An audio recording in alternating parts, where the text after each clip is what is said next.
Buenas tardes y bienvenidos a Fundación Casa de México en España. Estamos a punto de comenzar una presentación muy importante para nosotros y en términos generales para la literatura mexicana y la literatura en español. Así que gracias por acompañarnos. Estimados amigos y amigas, a nombre de nuestra directora general, Jimena Caraza Campos, les damos la más cordial bienvenida a la presentación de la nueva edición de una de las obras más importantes en la literatura mexicana del siglo XX, Los Recuerdos del Porvenir, escrita por Elena Garro y ahora incorporada a la colección Letras Hispánicas de la editorial Cátedra. Publicada en México en 1963 y galardonada con uno de los premios literarios más prestigiosos del país ese mismo año, el Javier Villaurrutia, Los Recuerdos del Porvenir es la primera novela de la escritora poblana y uno de los grandes hitos de la literatura mexicana. Surgida en el contexto del boom de la novela latinoamericana y del realismo mágico, la obra que el día de hoy nos convoca ha ido adquiriendo en el transcurso de los años más recientes un destacado lugar en la literatura en lengua española. Así lo demuestran las diversas ediciones que el título ha tenido en México a través de editoriales como Joaquín Mortis, Conaculta, Grijalbo y el Fondo de Cultura Económica. Y lo corroboran las ediciones de Ciruela, 451 editores, o Alfaguara en España. Con su llegada a la colección Letras Hispánicas, una de las más relevantes de las literaturas hispánicas, si no es que la más importante esencialmente por su carácter didáctico y divulgativo, Los Recuerdos del Porvenir se consolida como un clásico imprescindible y por ello como un título que de manera inobjetable tiene algo nuevo que decir a quien lo lee por primera vez o lo relee en diversas ocasiones. Al mismo tiempo, la colección Letras Hispánicas se enriquece con la obra de una autora que se une a nombres como los de Sor Juana Inés de la Cruz, Federico Gamboa, Mariano Azuela, Juan Rulfo, Juan José Arreola, Alfonso Reyes o Jorge Ibargüengoitia, quienes a su vez forman una constelación donde se encuentran Cervantes, Calderón de la Barca, Quevedo o Lope de Vega. Muchísimas gracias a la editorial Cátedra por pensar en nuestra institución para presentar esta importante novedad editorial, en especial a Juan F. Rivero, quien ya nos ha acompañado en otras ocasiones, y por supuesto a los editores de la obra, Ángel Esteban, bienvenidos, y Yanelis Aparicio, por acompañarnos esta tarde. Sean todos y todas bienvenidos a Fundación Casa de México en España. Disfruten de esta presentación y adquieran la edición que está en el centro de la sala de cine, porque es de lectura obligatoria para quien disfrute de la literatura mexicana, de la literatura en lengua española y, por supuesto, de la literatura escrita por mujeres, que es fundamental para nosotros. Bienvenidos.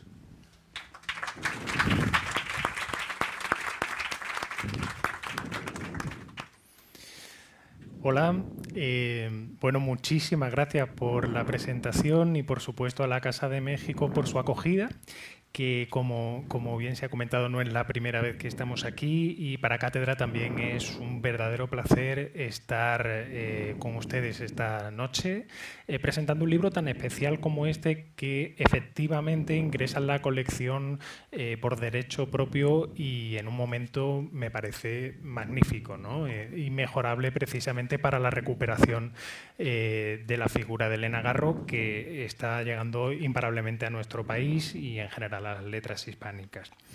Yo soy Juan F. Rivero, el editor de Letras Hispánicas, y iba a hacer una pequeña presentación de Elena Garro y de Los Recuerdos del Porvenir, pero me parece que ya está hecha, así que para no repetir voy a limitarme a presentar a los preparadores de la edición, Ángel Esteban y Yanelis Aparicio, que están con nosotros esta noche y que han hecho un trabajo verdaderamente brillante a la hora de proporcionar un contexto y una introducción, literalmente, a una obra llena de riquezas, de complejidades, de matices y de aspectos que merece la pena tener en cuenta y leer en detalle para apreciar el verdadero contenido de la obra y la profundidad de Los Recuerdos del Porvenir. En ese sentido, Ángel Esteban es desde 2009 catedrático de literatura hispanoamericana en la Universidad de Granada y profesor visitante en las universidades de Delaware, Montclair State y Brown. También ha sido profesor invitado en más de 30 universidades europeas, americanas y asiáticas, ha realizado 30 ediciones de obras clásicas y publicado 2 libros de poesía, es autor también de 2 centenares de artículos, que se dice pronto, 2 centenares de artículos, Ángel, en revistas especializadas y ha editado más de 20 antologías y libros de conjunto sobre temas diversos. Ha dirigido 23 tesis doctorales y participado en programas de máster en la Sorbona, la Sapienza, Salamanca, la Oriental de Nápoles, Delaware, Heidelberg y La Habana. Y además dirige el máster de estudios latinoamericanos y el grupo de investigación sobre literatura y cultura latinoamericana de la Universidad de Granada. Yanelis Aparicio, por su parte, es catedrática en la Universidad Internacional de La Rioja, UNIR, donde coordina el programa de doctorado en Humanidades y Sociedad Digital y en la actualidad desempeña el cargo de vicedecana del área de Humanidades de la Facultad de Educación. Ha sido profesora en las universidades de Montclair State y Delaware y profesora visitante e investigadora en otras prestigiosas universidades como Princeton, Columbia, University of Texas at Austin, La Sapienza o la Karlova de Praga. Es autora de numerosos ensayos sobre literatura, entre los que se cuentan Cuba, Memoria, Nación e Imagen y Narrativa histórica cubana. Ha publicado ediciones críticas de varias novelas y es autora de numerosos capítulos de libro. Sus labores de investigación se orientan a la literatura hispanoamericana, la enseñanza del español como lengua extranjera y la didáctica de la lengua. Son además 2 colaboradores asiduos de la colección Letras Hispánicas y, bueno, pues solo por citar algunos ejemplos recientes, han preparado la edición de Persona non grata de Jorge Edwards en 2015, Sin lengua del lenguado de Gustavo Pérez Fermat en el 17, Nos quedan los dones de Eliseo Diego en 2020, Fuera del juego y otros poemas de 2021 de Berto Padilla, Máscaras de Leonardo Pardura, 2022, El carnero de Juan Rodríguez Freile y otras que están en camino y de las que no puedo adelantar nada todavía. Bueno, como veis tenemos 2 perfiles de lujo. Yo hoy me voy a limitar a hacer de conductor de la conversación y agradeciendo una vez más que estéis aquí, también quería agradecer personalmente a Josune García, la antigua directora de Ediciones Cátedra, que está por aquí presente, no solo la labor impagable que ha hecho durante todos los años que se ha ocupado de la dirección de esta colección, sino el fichaje muy concreto de este libro, ¿no? O sea que en parte esto, Josune, te lo debemos a ti. Para nosotros publicar a Elena Garro y concretamente los recuerdos del porvenir es también importantísimo. Creemos que efectivamente esto supone un paso más en la consagración tardía pero merecidísima de Elena Garro como escritora y espero que vosotros disfrutéis también tanto del libro como nosotros lo hemos hecho editándolo y releyéndolo junto con Ángel y Yanelis. Así que nada, muchas gracias a todos. Dicho esto, creo que ya podemos empezar a hablar. La primera pregunta es muy abierta y muy sencilla y es ¿quién fue Elena Garro y qué lugar ocupa en la literatura hispanoamericana, Ángel Yanelis? Elena Garro, autora mexicana, creo que todos sabemos un poco quién fue, así que no voy a entrar en su biografía, pero sí es un símbolo claro y decisivo de lo que supuso el boom femenino en los años 60 y 70. Y, por supuesto, su obra, que estamos presentando, Los recuerdos del porvenir, publicada en 1963, aunque escrita 10 años antes, es también una novela representativa de este fenómeno que fue el boom latinoamericano. Y resulta relevante que en esta época, cuando Carlos Fuentes presagió que se avecinaba un momento excepcional en el mundo latinoamericano, fueron los años de la publicación de El siglo de las luces, de Carpentier, La muerte de Artemio Cruz, de Carlos Fuentes, El coronel no tiene quien le escriba, de García Márquez. ¿No llamaba la atención que Los recuerdos del porvenir, escrito y concebido antes de muchas de estas obras, no hubiera adquirido la relevancia del resto de esta narrativa mencionada? En este caso, pues Elena Garro, su obra es incluso anterior al boom, o sea, podría ser incluso anterior a Pedro Páramo. O sea, Ixtepec existió antes que Comala. Entonces, estamos hablando de un texto fundador y precursor del boom latinoamericano y del realismo mágico. Bueno, todo esto lo abordamos y luego conversaremos más sobre ello. Sí que, bueno, es cierto que estuvo durante gran parte de su vida, o quizás durante toda su vida, considerada bajo sospecha por la relación, digamos, de amor y odio con Octavio Paz, con su país, con la política, con la sociedad. Así que yo creo que escribir para ella era siempre una forma de resistencia, una manera de defenderse de ese entorno. Uno de los casos más fehacientes sería la publicación de su obra teatral Felipe Ángeles, que también sufrió un retraso considerable, que además Octavio Paz cuenta a su hija en sus memorias que intentó publicarla bajo su autoría. Y luego esto no llegó a ocurrir, pero claro, la obra se representó 10 años más tarde de haber sido escrita. Entonces, en cuanto a la literatura hispanoamericana, ni Octavio Paz, que muchas veces la criticaba en público y en privado, quedó indiferente ante la novela Los recuerdos del porvenir. O sea, en palabras de Octavio Paz, cito, dice, es una de las creaciones más perfectas de la literatura hispanoamericana contemporánea. Él mismo hizo porque se publicara. Y entonces sí que, aunque nadie en su momento la relacionó con el boom, tenemos, por ejemplo, el testimonio de Landeros, que dice que su publicación provocó un breve temblor de tierra, preámbulo del terremoto que comenzó, como todos los terremotos que provocaba Elena y que aún ahora, 50 años después, continúa interesando. Así que, bueno, creo que es un momento muy propicio para poner en valor la obra de esta escritora, bueno, a ella como autora y su producción literaria en la época Sí, lo actual. has dicho muy bien, porque al principio has dicho, esta es una de las obras fundamentales del boom. Y es verdad, porque yo creo que hay que empezar a decir esas cosas. Cuando se habla del boom, solo se habla de los hombres, solo se habla de García Márquez, de Vargas Llosa, de Julio Cortázar. Y además se los pone todos en el mismo saco, y Julio Cortázar nació en el 14 y Vargas Llosa nació en el 30 y muchos, ¿no? Entonces, en el 36 creo que fue. Entonces, los historiadores de la literatura han tratado de ajustar todo para que cuadre con los hombres que eran amigos entre ellos y que hicieron una serie de obras que es verdad que son magníficas, fundamentales, pero ahí no estaban las mujeres. Y entonces, yo creo que hay que empezar a decirlo ya. No hay que decir, es que no estuvo en el boom, no. Ella fue parte de lo que se denominó la época del boom, fue parte de eso, aunque no tuviera la constancia que tuvieron los otros. Claro, es que una cosa muy interesante y a la que apuntabas tú es que efectivamente la novela se publica en 1963, sale galardonada con el premio Xavier Villaurrutia, pero se escribió en el 53.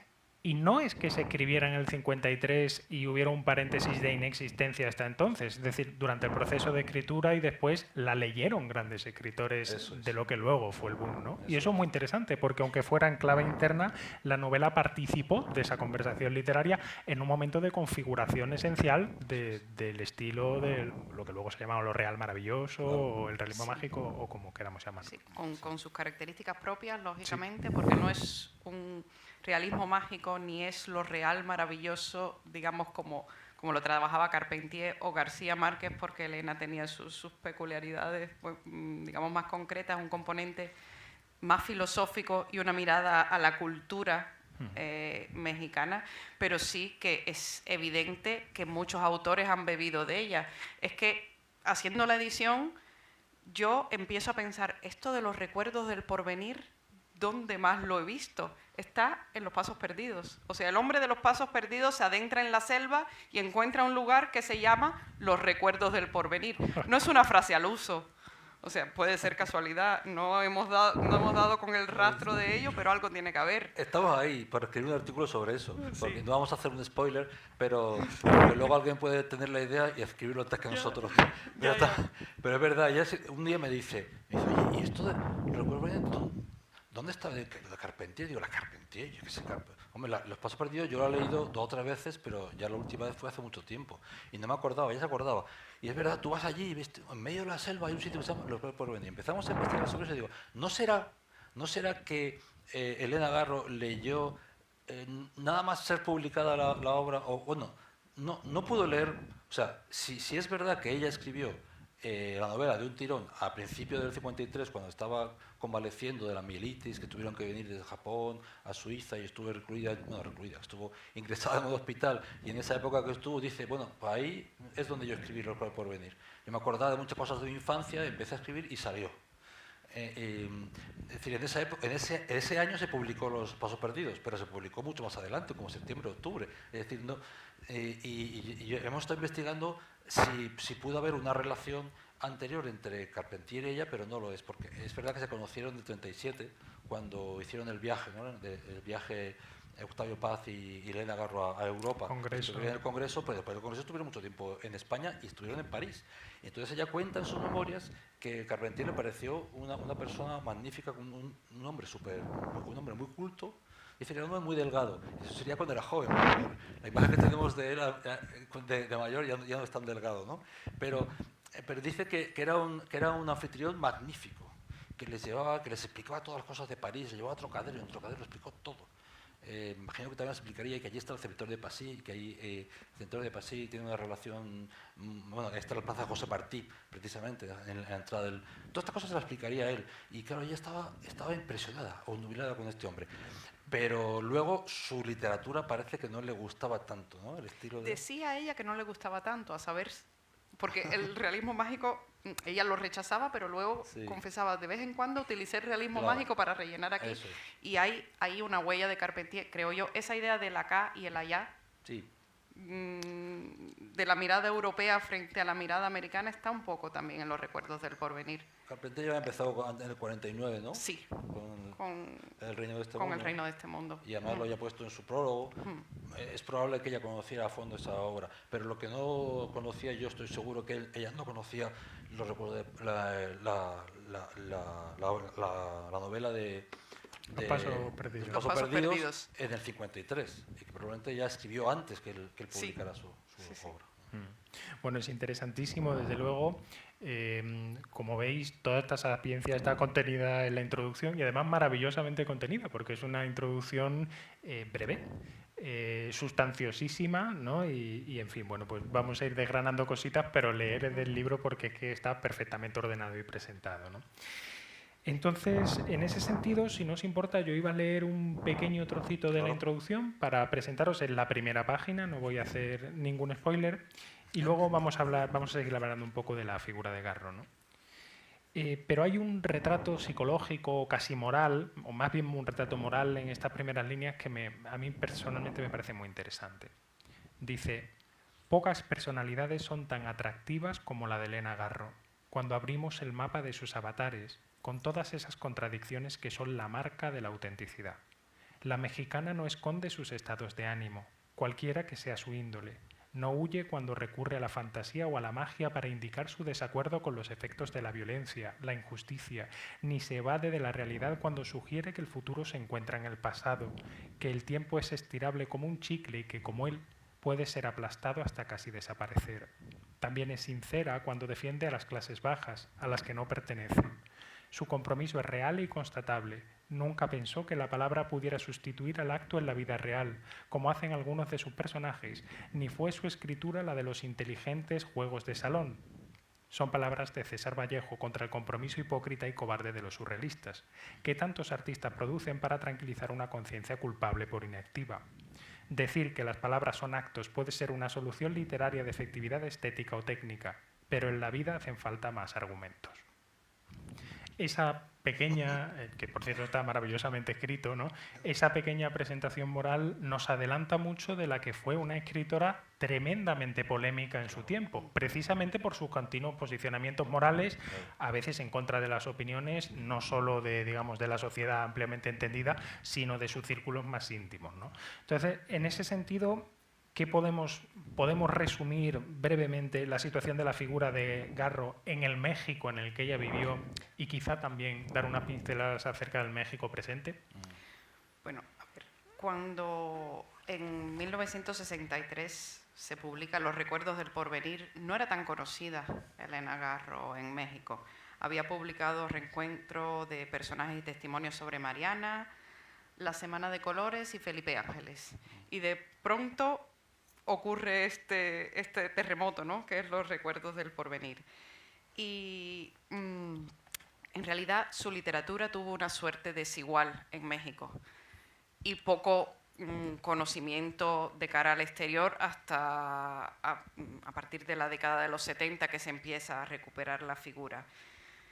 ¿Qué ocurre? Que cuando despunta Elena Garro en México con Los recuerdos del porvenir, que recibe el premio Villaurrutia, ocurren al poco tiempo los sucesos de Tlatelolco que la obligan a abandonar su país. Y entonces ahí viene el crudo exilio, la vida de sinsabores, porque se va a Estados Unidos, allí no le va bien, viaja a España, de España se tiene que marchar, termina en Francia. Entonces, si vemos que esto también lo tratamos en, bueno, está la bibliografía suya, o sea, la obra de Elena, vemos que hay años en los que no produce nada, luego hay otros años en los que sí hay muchos escritos, o sea, es una etapa de altibajos, y eso, sumándolo a la relación convulsa con Octavio Paz, pues hace que precisamente, digamos, haya, bueno, pues como mencionaba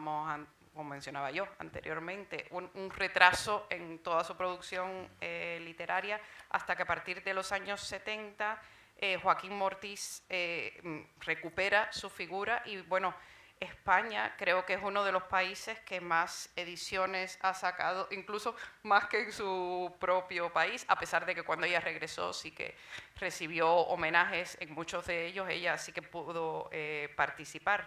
Pero en España, por ejemplo, tenemos la edición de Alfaguara del año 2019, que es una de las más importantes. También ha publicado Ciruela, Planeta de Agostini.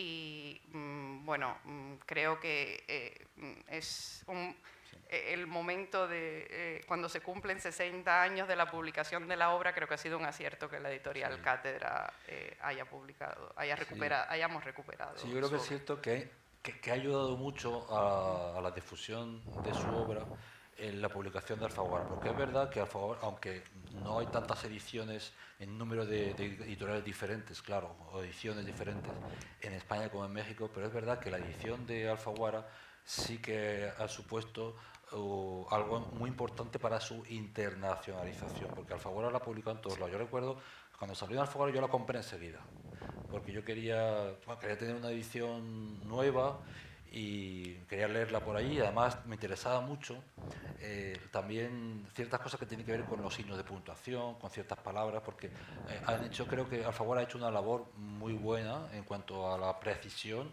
y a la fijación de ciertos elementos. Pero también es cierto que Joaquín Mortis en su tiempo hizo mucho, porque aquí hemos puesto ediciones a partir de los 70, de final de los 70, que es cuando más se empezaron a difundir sus obras, porque después de los 68 hubo como una especie de vacío ahí, ¿no?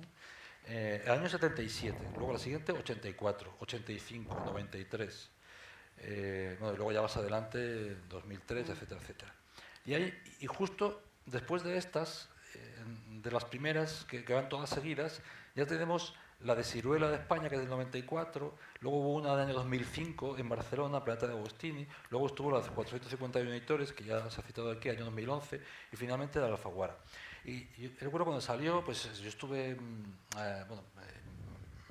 comentándolo con ciertas personas, y de repente, como hace un par de años, año 22 o incluso el año 23, hablé con una escritora muy importante y además una crítica literaria muy importante de Argentina, María Rosa Lojo, y entonces porque ella había hecho una reseña de la novela y dice, esta novela que se acaba de publicar, recién publicada en el año 23, digo, si hace 4 años que se publicó en España la de Alfaguara, y le dije, oye María Rosa, pero es que en Alfaguara, la de Alfaguara es del año 19, dice, pero es que a Argentina nos ha llegado ahora.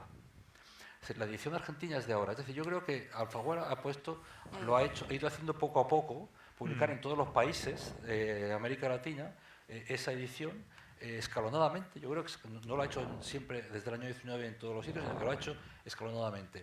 Y recuerdo que ese artículo de Valerio Salojo, un artículo en el que, claro, hablaba maravillas de la novela, pero también de la edición, y animaba pues, a comprarla y a leerla, como pensando que quizá en Argentina no había tenido todavía el eco que debería haber tenido. Y es que el año 19 ya son casi 60 años de que se ha publicado la novela, ¿no? Por primera vez, ¿no? Es muy interesante. Entonces, claro, en ese sentido nosotros en Ediciones Cátedra y en Letras Hispánicas en particular hay veces que buscamos los libros, otras veces en las que nos llegan propuestas, ¿no? Y en ese sentido vosotros tuvisteis una propuesta muy firme, ¿no? sí. Esta edición, frente a la de Alfaguara, que es absolutamente meritoria, ¿no? Y eso es así, pero es verdad que aporta una serie de contextualizaciones Claro. que son muy importantes, no solo en el caso del universo de Ixtepec, ¿no? Es decir, de la novela del que ahora hablaremos, sino en el caso de la figura de Garro.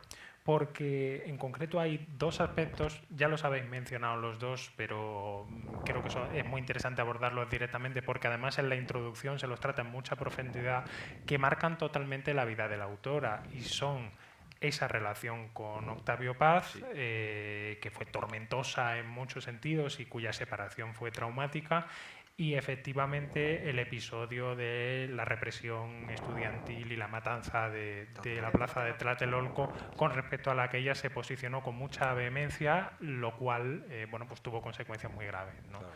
Entonces, en ese sentido, ¿creéis que, bueno, yo estoy totalmente convencido de que esta edición va a contribuir a una lectura mucho más limpia y mucho más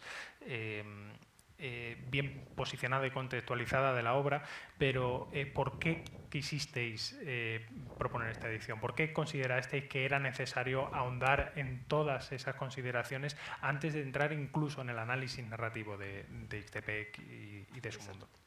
Vamos a ver, yo antes de contestar aprovecho esta introducción para decir que tengo que agradecer mucho a la editorial, a Cátedra, y bueno, sobre todo a Yosune. Yosune yo la conozco del año 98, la conozco por correo, más que primero era correo, después era correo electrónico y teléfono, y luego pues nos hemos visto en varias ocasiones alrededor de las presentaciones. Incluso yo creo que una vez llegué a estar allí en la editorial cuando estaba en la salida por la A2, ¿no? Ahí, sí, una vez me encantó el lugar y todo esto. Bueno, porque bueno, pues yo desde el año, la primera edición que hice fue la edición de Cumandá, de Juan León Mera, el ecuatoriano, el año 98, recuerdo yo fue. Y de entonces así han sido un montón. Y quiero agradecer porque Cátedra siempre ha confiado en mí y en nosotros para estas ediciones que no solo, para mí no solo ha sido una labor como de profesor de universidad que tiene que hacer un prólogo para que la gente lo entienda y los niños que lo estudien tengan una ayuda, sino que ha sido una manera ha sido como una especie de explosión de placer de poder estudiar yo las cosas como me dé la gana. Nunca me han dicho, mira, este párrafo o este capítulo, o esto es demasiado corto, esto es demasiado largo, esto es demasiado conflictivo, esto es demasiado simple. Nunca, nunca, después de 2 o 3 ediciones. Y eso yo lo valoro. Y con esta edición, la verdad es que nosotros teníamos la idea hace muchos años de hacer esto. Lo que pasa es que no veíamos, se nos acumulaban las efemérides, que si el año 2005, con el tema de Cervantes, había que hacer los capítulos que se habían Cervantes, ¿no?, de Juan Montalvo, que si el año, bueno, que si, bueno, lo de Padura era por una cuestión de la editorial, ¿no? Lo de Berto Padilla, que se hacían los 50 años del caso Padilla, y había que sacar el caso Padilla, ¿no? Y así. Lo de Edwards, eran los 40 años de la publicación de Persona non grata, que era, ¿no? Y entonces en Cátedra siempre ha tenido empatía, ¿no?, con todo lo que le hemos propuesto, y además yo creo que no hay, lo han dicho, se ha dicho antes por aquí, pero yo creo que no hay otra editorial que haga este tipo de labor tan bien como Cátedra. Es decir, las ediciones de Cátedra yo las he visto en todo el mundo, las he visto hasta en India. Yo en India una vez fui, en Nueva Delhi he estado dando clase varias veces, 3 o 4, y una vez estuve incluso meses, estuve como medio año de profesor invitado allí. Además, llegué a pasar incluso allí la Nochevieja del 1999 a 2000. Que es una historia muy interesante, pero bueno, aquí no viene al caso. El hecho es que en la Universidad Nehru, una universidad grandísima y muy importante allí, me pidió precisamente el embajador de México, me pidió, iba a haber una actividad ahí en la embajada, o yo ya no me acuerdo dónde, y él era el presentador y quería que yo hablase precisamente sobre el boom de la literatura hispanoamericana. Y bueno, tenía que preparar algo, ¿no? Pues yo iba allí sin papeles, y bueno, fui a la biblioteca de la universidad y miré a la sección de literatura, y es que casi todo lo que había en español, de literatura en español, eran ediciones de cátedra. Yo no vi muchas de otras editoriales. Y claro, eso me sirvió muchísimo, porque ya tú empiezas a ver todos los libros que te interesan, autores que te interesan, para rellenar un poquito lo que ibas a decir en la conferencia. Y bueno, a mí cátedra me ha salvado la vida aquí en India, ¿no? En esta universidad. Voy a pedir que me manden cuanto antes a Nueva Delhi para comprobar este dato. Sí. Y bueno, pues claro, se nos ocurrió porque es que no había otra. Cualquiera que conozca esta obra y conozca un poco las vicisitudes de la vida de Elena Garro y lo que significa, o sea, es que no solo es porque sea, sí es verdad, puede ser la precursora del realismo mágico, lo puede ser, y de hecho ahí las mariposas amarillas están antes en ella que en García Márquez, o por lo menos a la vez, porque Macondo existía ya desde los primeros cuentos de los 62. De Isabel viendo llorar a Macondo ya estaba en los 50. Pero eso es a principios de los 60, ¿no? 60, sí, pero ya el Macondo que todo el mundo conoce es el de Ceña Soledad, que es año 67. Pues esta señora, en el año 53, ya estaba con las mariposas amarillas y con Distepe, ¿no? Entonces, eso es una cosa que es muy importante digamos, para nosotros los críticos, los conocedores de la literatura, pero para el público normal y corriente, lo que le interesa es que lo que está escribiendo le está gustando, le está llegando, y de repente se plantean que, es verdad, somos como dos personas. Una persona que hace las cosas y otra persona que puede estar como en el futuro, puede estar como en el pasado, ¿no? O también este hombre que está loco, el Juan Cariño, que está loco y dice que las palabras tienen un reflejo en la realidad. Decir algo es que eso pueda, ¿no? que se ¿no? constate en la realidad. Y dice, bueno, este señor está loco, pero lo que está diciendo es una cosa que yo puedo pensar en ella y puedo decir qué consecuencias puede tener eso. Y si es verdad que eso puede ser así. Y lo pienso. Y todas las cosas, o sea, y todos los asuntos que están en la novela, todas las cosas que están pasando, son asuntos que muchas veces te tocan a fondo porque son problemas profundamente humanos. Por encima de lo que pueda ser la fantasía, que la hay, tampoco desbordada, ¿no? Pero es algo que te tocan diciendo, es que es verdad, voy a pensar en esto, y te hace reflexionar. No solo es la historietita, que es una historietita muy, muy interesante, por otro lado, es que te hace reflexionar en los problemas más profundos del ser humano. Bueno, lo que hace la gran literatura, ¿no? Al fin y al cabo, y está claro que en ese sentido el libro es un ejemplo excepcional, ¿no? Además, luego volveré a lo de Paz, que no me ha contestado. Bueno, es que puedo, si quieres, yo si quieres. Comento un poco lo de Paz. A ver, fue una relación tan convulsa como apasionante, ¿no? Eso está fuera de toda duda. Empezando por la propia boda. Y esto lo contamos en el prólogo. Un buen día, ella tenía un examen de latín, Octavio Paz fue a recogerla y le dijo, ¿te vienes conmigo? Fueron y se casaron y ella no sabía ni a lo que iba. Y además mintieron sobre su edad, porque tenía 18 años y dijeron que tenía 21 años porque era la mayoría de edad establecida en México para llevar a cabo acciones legales y jurídicas. Con lo cual, pues a partir de ahí empezó el periplo. Se fueron de viaje y no fue un viaje de novios normal, digámoslo así, porque era un viaje de trabajo de Octavio Paz, que iba a ver a sus amigos comprometidos con las ideas revolucionarias de izquierda, ideas que Elena no abrazaba, ni con las que estaba de acuerdo, ni se sentía identificada, y además no se encontraba bien tratada ni valorada por muchos de los amigos de Octavio Paz. Por otro lado, ambos fueron infieles. Él innumerables veces. Ella confiesa que tuvo dos amantes. Y a pesar de eso, seguía girando en torno a él.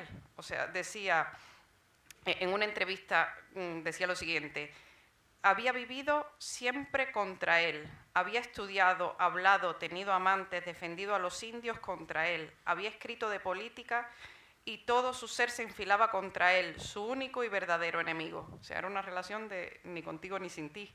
En su última etapa mexicana, un poco igual. También ocurrió esto, bueno, esa especie de tirantes cuando salió a la luz Felipe Ángeles, porque además el teatro era un género en el que Octavio Paz no había incursionado nunca y sentía celos. Así que hubo enfrentamiento. Pero a pesar de ello, cuando supo que existía Los recuerdos del porvenir, él fue el que lo movió todo para que se publicara, hizo las gestiones y salió adelante. Así que, bueno, voy a citar aquí unas palabras de Elena cuando murió Octavo. Ella dice lo siguiente: se me adelantó, él me va a recibir allá arriba, yo lo perdono. Sé que él me ha perdonado y espero pronto reunirme con él. La muerte es vivir para siempre. Yo creo que esto resume un poco esa relación de amor-odio a partes iguales, sí, ¿no? Víctima, victimario y viceversa. Sí, porque además, y eso era mutuo, porque él, es verdad que a veces le tenía miedo, porque ella tenía, no vamos a decir que Octavio era 100% malo y era 100% buena, eso no es así. Es decir, ellos tenían una pareja que tenían cada uno, los dos eran unos genios. Y cada uno tenía su genialidad. Por un lado, por una parte, decía, hay un crítico americano que ha escrito mucho sobre el boom, bueno, y sobre todo estos escritores, y también sobre Octavio Paz, que se llama Peter Earle, que decía que los dos eran muy egocéntricos, pero cada uno tenía un egocentrismo distinto. Decía que Octavio Paz tenía un egocentrismo para adentro y la otra para afuera. ¿Y qué significa eso? Significa que Octavio Paz era el único que lo tenía que tener todo controlado. Y él podía ser muy egocéntrico, podía hacer cosas muy malas, pero que quería que cara a la galería pues que no se supiese que él estaba sufriendo, o que estaba siendo acosado, o que acosaba. Es decir, que él quería mantener siempre para afuera como una especie de imagen. Mientras dice, ella era todo lo contrario. Ella gritaba, ella se quejaba, ella era expansiva en ese sentido. Ella se echaba los demonios de dentro, los echaba por la boca, ¿no? Ella se enfrentaba a todo. En realidad, ella sí se enfrentaba a todo. Y entonces Octavio Paz, hay una cosa que está en la introducción que es muy interesante, que es una cita que podemos, que yo creo que no sé si era Elena Poniatowska la que lo decía. Dice que a Octavio Paz le gustaba, a veces cuando tenían reuniones en las casas y venían los amigos, sobre todo amigos de él, porque eran siempre los escritores, intelectuales, etcétera, pues que cuando salían temas así en los que ella no estaba de acuerdo, enseguida no es que decía su opinión, sino que se ponía a gritar, y además es que hablaba muy bien y era muy convincente, y además no se callaba, y entonces ella, es decir, no se arredraba ante una frase o ante un argumento de un escritor famoso, o ni siquiera evidentemente de su marido. Y entonces dice que a él le gustaba salir entonces de la habitación y desde otro sitio mirar cómo ella estaba machacando y admirarla mientras no me lo haga a mí, que claro que eso sí que lo hacían ambos constantemente el uno al otro, ¿no? Cuando vivían juntos. Pero dice que ella admiraba a esa mujer con esa fuerza, ¿no? Y con esa claridad mental y con esa valentía para decir a quien fuera lo que fuera.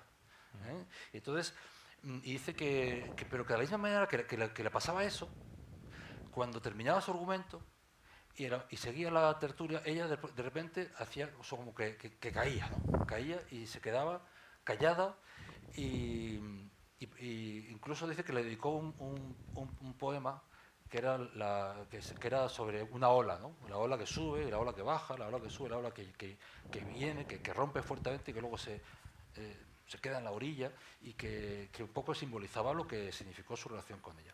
Es decir, los dos tenían sus genialidades, su carácter, su genio, y es verdad que él fue machista y él quiso controlarla, le controlaba las cartas, ¿no? Cuando estaba en España le decía qué es lo que le podía escribir a su familia o no. Es decir, hasta ahí llegaba ese control, ¿no? Patriarcal, si se quiere, sobre la mujer, pero por otro lado, ella no se dejaba...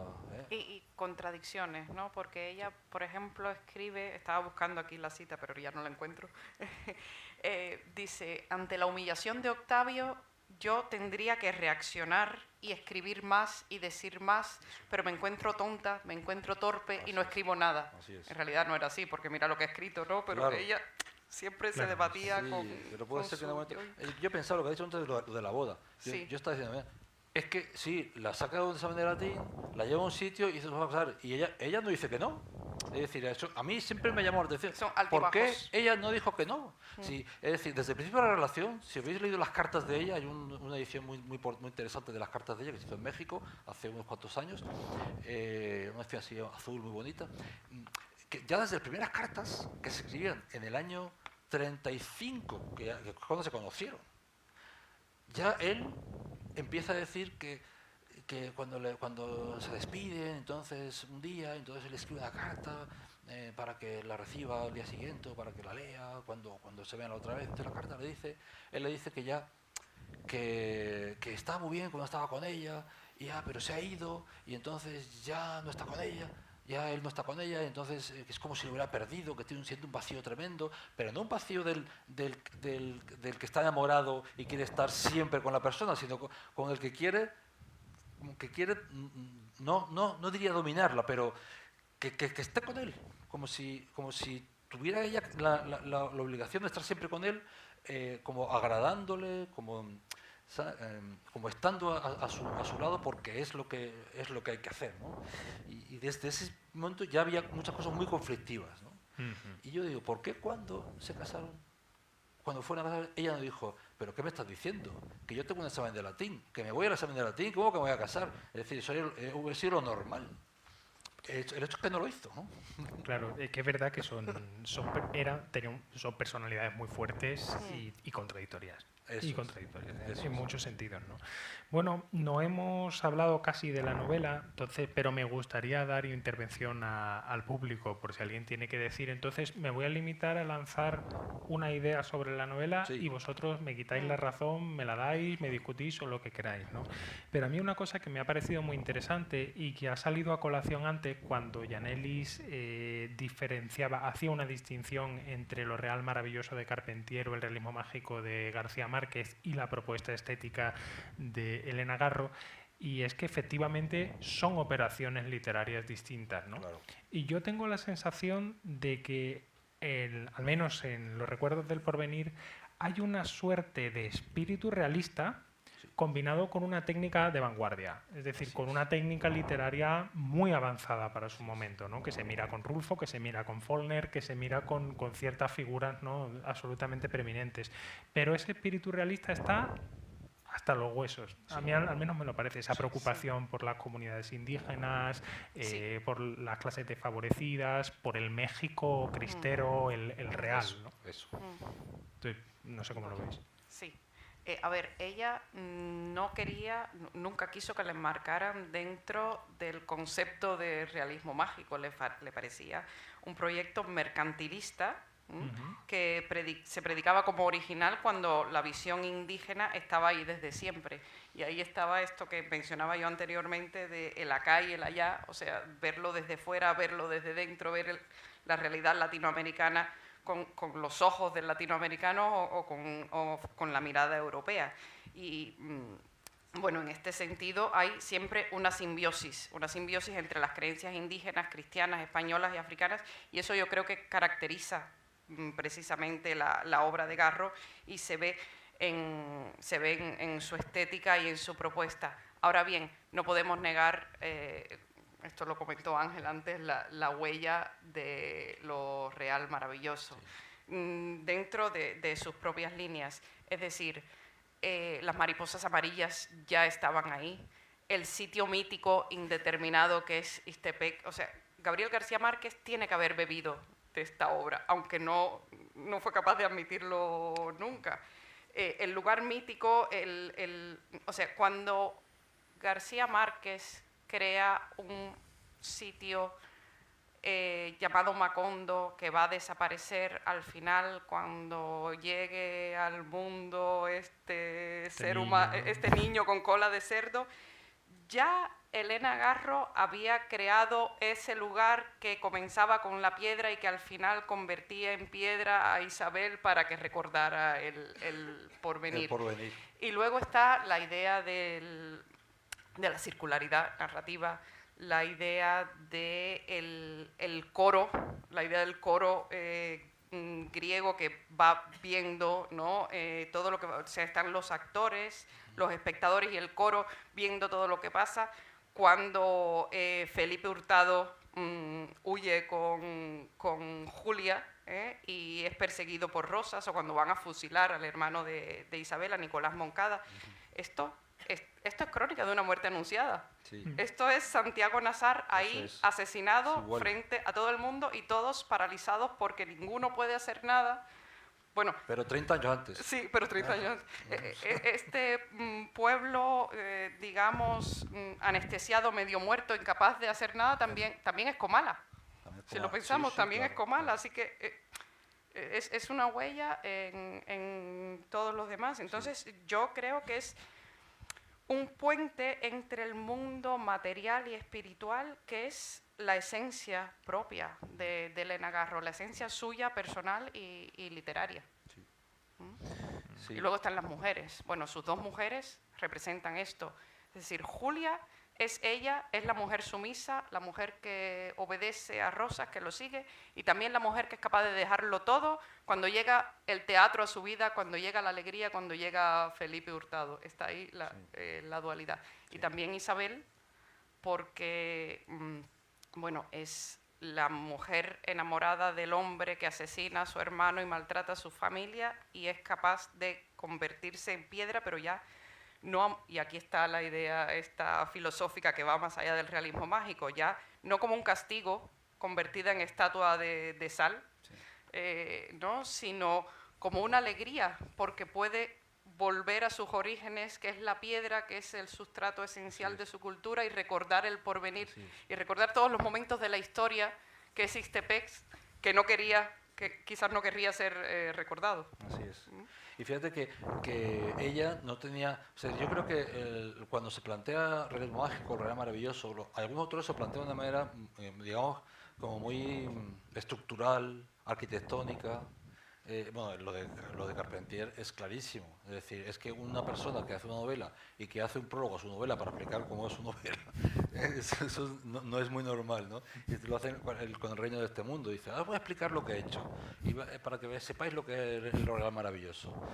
Y García Márquez no es un teórico, no es como otros, pero sí hay una arquitectura clarísima de lo que es el realismo mágico. Ella no, ella es fundamentalmente realista. Lo que pasa es que sí, son elementos fantásticos que tienen que ver con lo que es México y con lo que es América Latina. Es decir, no hay que inventar nada. Entonces, ¿no? Como cuando Bretón llega a México en el 38, cuando se va a reunir con Trotsky y con Diego Rivera, él en cuanto llega allí dice esto es surrealismo, no lo que estamos haciendo nosotros en Francia. El surrealismo es esto, lo que estoy viendo yo aquí, ¿no? Es decir, no hace falta inventarse nada ni teorizar nada, esto es surrealismo. Es decir, que ella parte de un mundo que conoce, pero también parte de su imaginación, también parte de su infancia, porque es una novela de la infancia. Y su infancia es absolutamente imaginativa. Si lo que se cuenta en los cuentos de biografía es que ella de pequeña, con los tres hermanos, eran 3 o 4, los hermanos se dedicaban a jugar entre ellos y ella siempre inventaba los personajes, lo inventaba, yo voy a ser tal y tú vas a ser tal, y se vestían, bueno, lo hacen todos los niños, pero es que ese espíritu de la imaginación al poder, que yo puedo vivir la vida que me dé la gana y por eso puedo mezclar el pasado con el presente con el futuro, eso está en la infancia y ella lo recupera de la infancia. Y entonces cuando le plantea el realismo mágico, pues dice, a veces dice, pues sí, realismo mágico, otra dice, pues no. Es decir, que eso es lo que menos le importa. El marbete es lo que menos le importa. Yo he hecho lo que he hecho, se llame como se llame. Y eso creo que es lo que es importante, que ella en ese sentido no tiene ningún interés en demostrar nada desde ningún punto de vista. Bueno, interesantísimo. Pues yo creo que con esto, si os parece bien, podemos dar paso a la rueda de preguntas. Yo os animo a preguntar de verdad porque tenemos aquí a dos personas que son verdaderas sabias y muy especialistas en el tema, o sea que os damos la palabra y cuando queráis.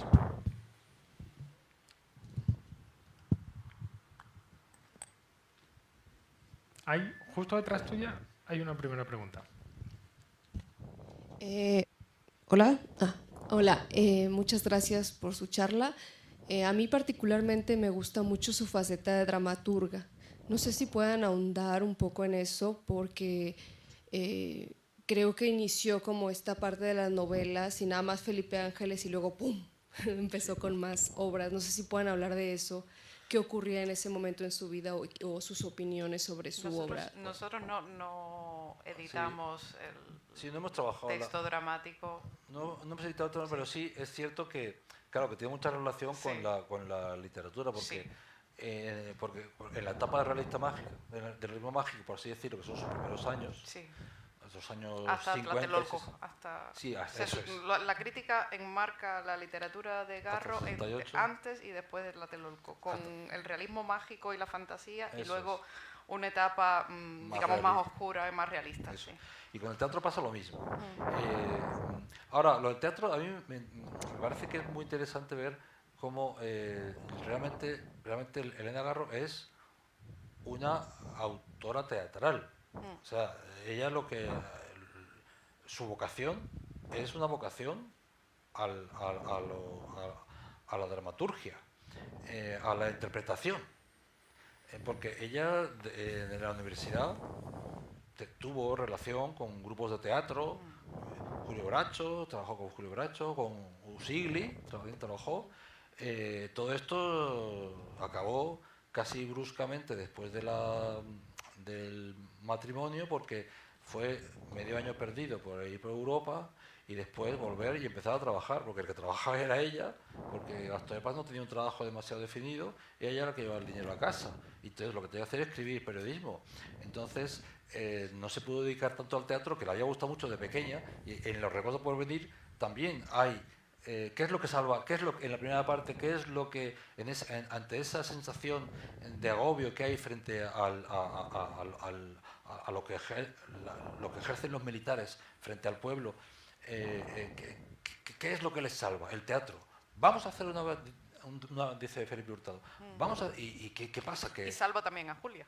Claro, y salva también a Julia. Pero Isabel, que entonces es una niña, que es Elena Garro, se emociona con el teatro y el traje rojo y yo voy a hacer esto y los diálogos ¿no? Todo esto, está emocionada. Esa es ella.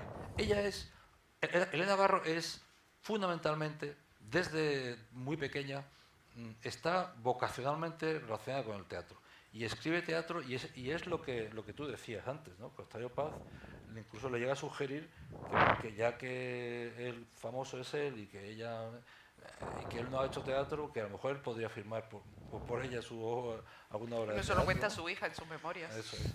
Elena con H. Sí, pero me parece muy interesante también cómo es de las primeras autoras que meten también el realismo mágico en el teatro, los años 50. Un hogar sólido, esas piezas de Un hogar sólido del año 58 se publican todas juntas ahí, que las tenía escritas de antes. Eso está metido ahí. Y a mí me parece, y luego, bueno, Felipe Ángeles tiene esa otra cuestión también relacionada con el mundo de la revolución y todo esto, que es. Pero sí, es interesante destacar esa faceta, por supuesto. Vale, muchas gracias.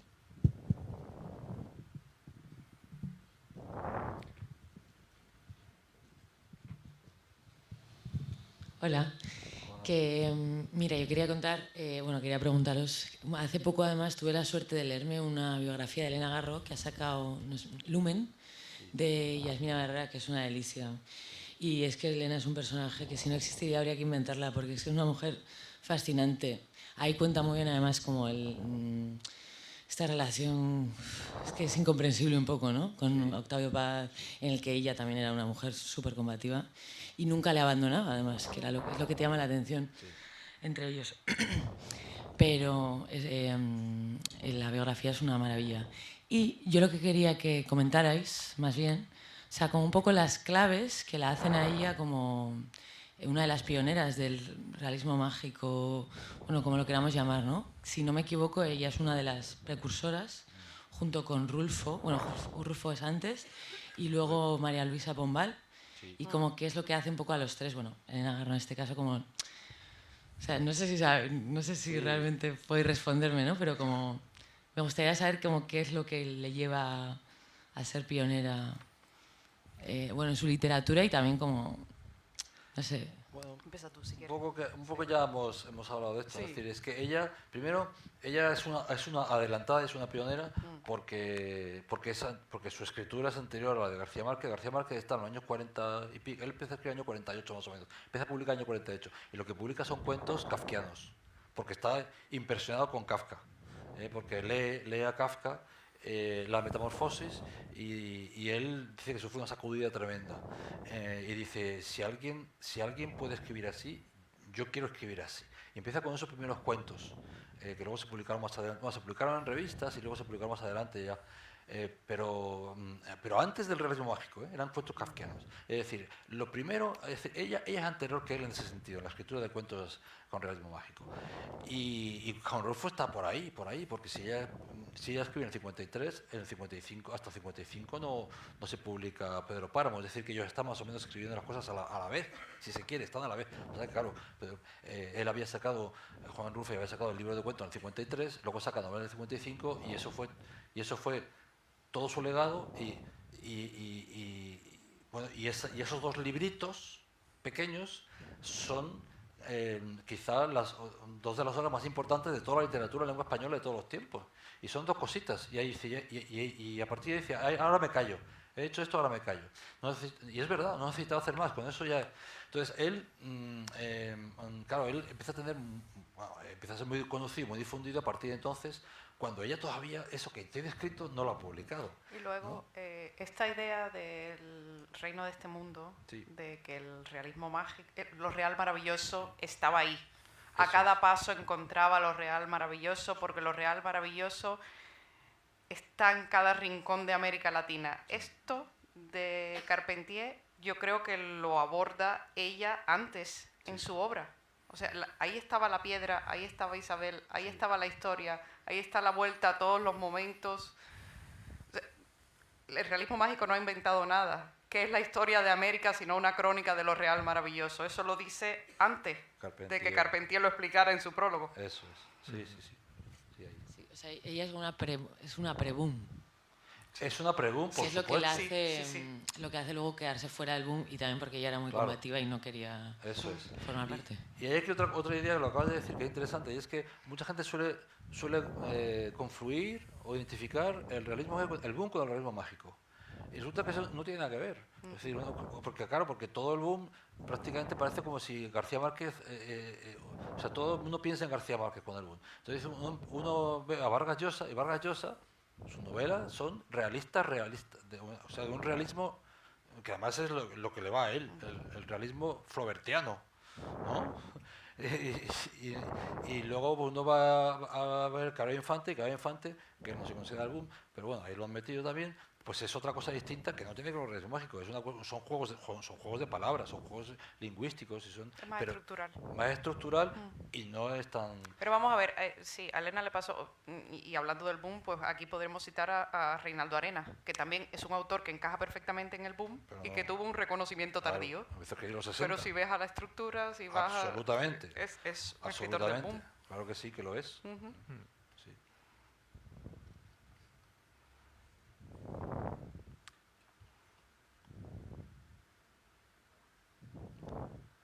No se ve mucho ahí, ¿no?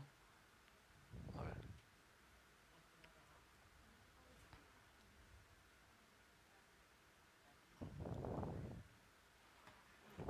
Sí. Ahora, ¿no? Ahora sí. Buenas noches. Bueno, lo primero, muchas gracias por la presentación, ha sido espléndida. Y bueno, yo tenía una pregunta en relación a la cuestión que habéis mencionado de Julia Andrade, catalogando al personaje como mujer sumisa. Y es que, bueno, por lo menos en mi lectura, o un poco lo que yo he interpretado, lo que yo he recordado, era que Garro precisamente me daba la sensación de estar construyendo una personalidad un poco compleja, con la que no se podría catalogar a Julia Andrade como una mujer sumisa, al menos al uso. Sobre todo pienso un poco en bueno, la propia construcción de personaje, como Julia Andrade se lee entre líneas que fue una prostituta porque dice que se la robó de muy lejos y la trajo. Y aun siendo una prostituta, no una cusca, sino una de las amantes que está en el Hotel Jardín, parece ser el detonante, ¿no?, de los ciclos de violencia que ocurren en Ixtepec, porque cuando el general Rosas tiene las discusiones con ellas es cuando da la orden de ejecutar a los soldados las barbaridades que quisieran hacer. Entonces, también en esta dualidad o en esta complejidad de personaje me parece muy curioso el uso de Garro del silencio en Julia Andrade, porque parecería que mediante el silencio se convierte en un sujeto hermético que, a pesar de que Francisco Rosas sí que tenga acceso a su cuerpo y a, digamos, a utilizarla como un amante, no le permite el acceso a su interioridad. Y eso es una cosa que sí me da la sensación de que ella matiza y reitera en distintas partes de la obra, porque parece decir siempre se emborrachaba para darse valor frente a ella, o se veía completamente desquiciado porque ni enfadado conseguía tener ciertas reacciones de ellas. Parecería que ella se muestra ahí como un sujeto impasible. Entonces, a mí sí me entraría esta duda, o qué pensaríais vosotros a este respecto de la catalogación de Julia Andrade como una mujer sumisa como tal. Yo diría que tanto Julia como Isabel son alter ego de la propia Elena. Sí, y lo que vienen a representar es pues, lo que en esa cultura, en una época que se está reflejando en su novela, las mujeres se plantean como conquistas, como trofeos de un hombre, y cómo reaccionan una y la otra. La primera, cuando rompe con todo y es capaz de dejar atrás a su pueblo y a la opresión a la que había estado sometida para irse con Felipe Hurtado a vivir su historia de amor con el teatro. Y luego Isabel que se enfrenta al asesinato de su hermano y demás, pero ocurre aquí todo este episodio de que matan al sacristán y protegen al sacerdote, y ahí volvemos a la cultura mexicana, porque no protegen al sacerdote, creo yo, tanto por ser un religioso, sino por la recuperación de la identidad de una cultura, de acercarse a lo propio. Entonces, pues yo creo que en ese sentido lo que es una especie de dicotomía que al final termina con la recuperación de todos los momentos importantes de una historia, de un pueblo que podría ser cualquier pueblo latinoamericano y que puede recordar el porvenir. Sí, que además esa dicotomía se da en las dos mujeres de una manera, digamos, inversa, porque Julia, o sea, cuando decimos que Julia es sumisa, lo decimos en el sentido de que en lo que estás comentando tú, que lo has dicho perfectamente y es exactamente como lo has dicho. Es decir, ella es sumisa, él puede estar, o sea, puede dominar el cuerpo, pero no puede dominarla a ella, es decir, su mente, su ser. Entonces, incluso, es decir, que si no puede salir del hotel, que si sí puede salir del hotel, que le dice el personal del hotel que no la dejen salir. Es decir, la tiene controlada, el cuerpo está controlado, pero ese silencio, que es importantísimo, es el que hace que ella sea para él impenetrable. Es decir, la impenetrabilidad máxima no es la física, es la de aquí, es la del corazón. Y ella nunca le da el corazón. Y luego, entonces, ha estado sumisa desde el punto de vista del dominio físico, pero él nunca ha podido llegar hasta ella. Y eso luego al final, la conclusión es que ella se va con Felipe Hurtado. Y hay algunos críticos que han dicho que eso es como bueno, también lo que has dicho tú, que es ella, es Elena Garro, que es la que es impenetrable. Es decir, tú puedes hacer a veces lo que quieras con ella, pero ella nunca Lo que pasa es que ella no lo hacía con el silencio, no lo hacía de otra forma, pero ella nunca se dejaba comer el terreno en ese sentido, el terreno interior, ¿no? Entonces dice que muchos críticos dicen que Julia es también el símbolo de ese pueblo, que es el símbolo de México, que es esa cultura o esa civilización que ha estado dominada y que quiere como rebelarse contra esa dominación, que también está simbolizada en el dominio que tiene Francisco Rosa con ella. Y con Isabel pasa lo contrario, es decir, ella de pequeña es la que hace el teatro, la que está viendo otros mundos, la que vive igual en el pasado que en el presente que en el futuro, y la que es absolutamente libre, la que dice yo no voy a casar, una niña pequeña diciendo no, yo no voy a casar. ¿Quién dice eso en los años 30 en México? ¿Qué niña dice yo no voy a casar? ¿No? Es muy raro que no tuviese desde pequeña la idea que tenía la mayor parte de la gente, y es que la mujer tenía que casarse, tener los hijos, y el hombre es el que tenía que trabajar, todas estas cosas. Ella es el Agarro también, el Agarro de pequeña también era así muy... Luego dice que Isabel era dos Isabel. La Isabel que conocían y la Isabel que se metamorfoseaba y que se quedaba suspendida en el aire y desaparecía ella misma. Eso es. Entonces, y sin embargo, al final ella hace lo contrario. De repente se entrega a él y se entrega por dentro. Y el otro no, el Francisco Rosas no la acepta. No la acepta porque no la quiere como quería Julia. Y es muy interesante, ¿no?, esa dicotomía que se da. Y en ese sentido es lo que se dice de la sumisión, ¿no?, de la una y de la otra. Ahora estoy pensando en Pedro Páramo y Susana San Juan, que tampoco pudo dominar nunca porque murió. O sea, ahí quedaron solo los murmullos, sí, en los paralelismos. Qué bárbaro, qué bárbaro. Pues yo creo que, bueno, hay una última pregunta y yo creo que si os parece bien, con Carlos cortamos.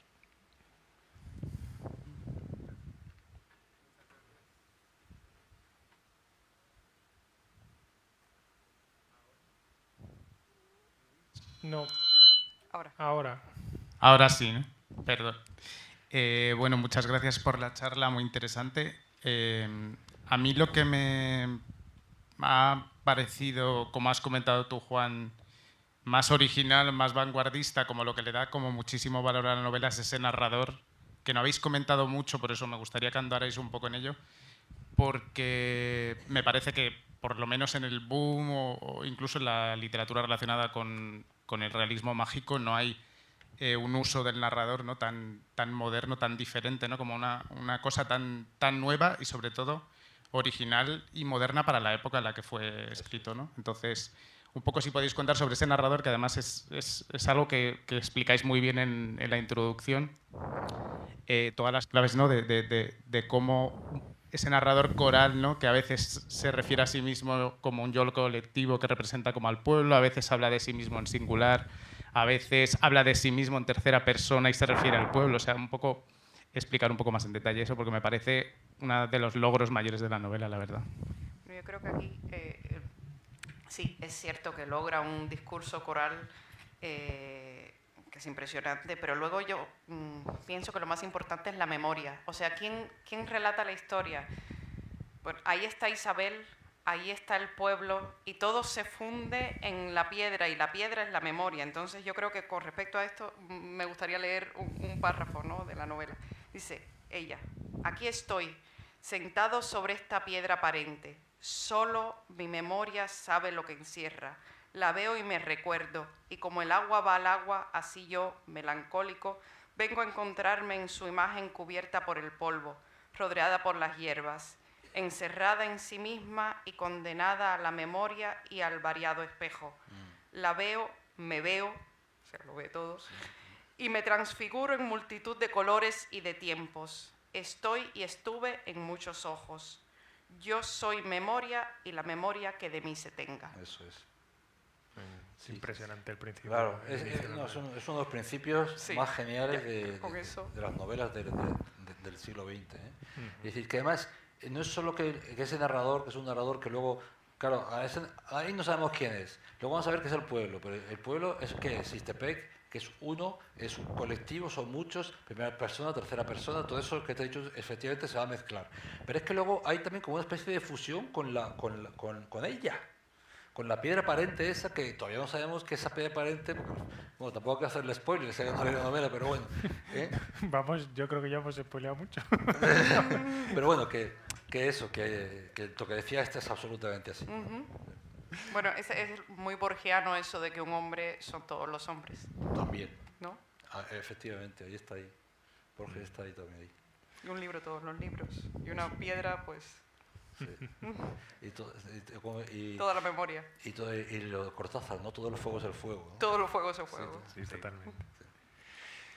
Pues yo creo que con esto, si os parece bien a vosotros dos, hemos terminado. Muchísimas gracias a todas por asistir hoy. Muchísimas gracias, Yanelis, Ángel, por venir a Madrid y a la Casa de México.